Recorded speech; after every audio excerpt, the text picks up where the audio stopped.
Hello everyone, नमस्कार। आज चाहिँ हामी यसो अबुधाबीको मुसाफा 26 तिर घुम्दैछौँ। मुसाफा 26 अबुधाबी। बवाल रहेछ, बवाल। हामी दुईजना साथीहरूसँग छौँ। हामी चाहिँ स्पेसली नेपालदेखि भ्यालिड कार पार्किङ ड्राइभरको जबमा आएको 1 महिना हो। इम्प्रेस आइडी आएको छैन। एकदम तनाव छ जिन्दगी। त्यो माथि अब ड्राइभिङ लाइसेन्सको लागि 1 महिना ट्रेनिङ, त्यसपछि लाइसेन्स। धेरै गाह्रो रहेछ यार। नेपालदेखि जे सोचेर आयो त्यो पटक्कै नहुँदो रहेछ। अनि मेन पावरले यस्तो नमिठो गरेर ठग्दियो है। जाने बित्तिकै तिमीहरूको बेसिक सेलेरी स्टार्ट हुन्छ भन्दियो, तर बेसिक सेलेरी पनि नआउँदो रहेछ। खानै सबै आफ्नै हो। कम्पनी लास्ट त्यहाँ परेछ। धेरै बुझेर आउनु पर्ने रहेछ। नयाँ मान्छेहरूलाई त गाह्रो बनाइदिने रहेछ यसले। गाई जस्तै छ।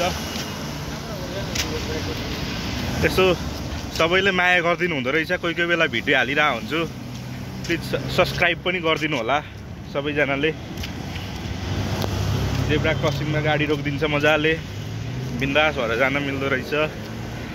रुल्स एन्ड रेगुलेसन एकदम दामी छ। ए हाम्रो विनोद दाई हुनुहुन्छ। हेलो विनोद दाई, के छ हौ चिलमा? के छ हौ यता सुजन साथी? यार हाम्रो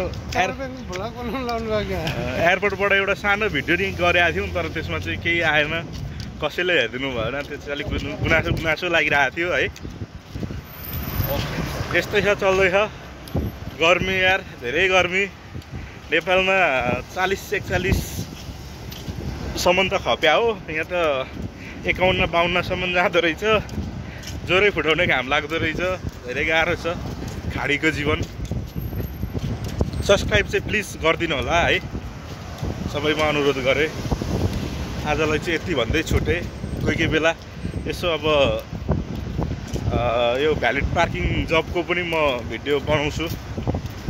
भर्खर सुरु हुँदैछ है। यस्तै भिडियोहरू लिएर आउँछु कोही कोही बेला।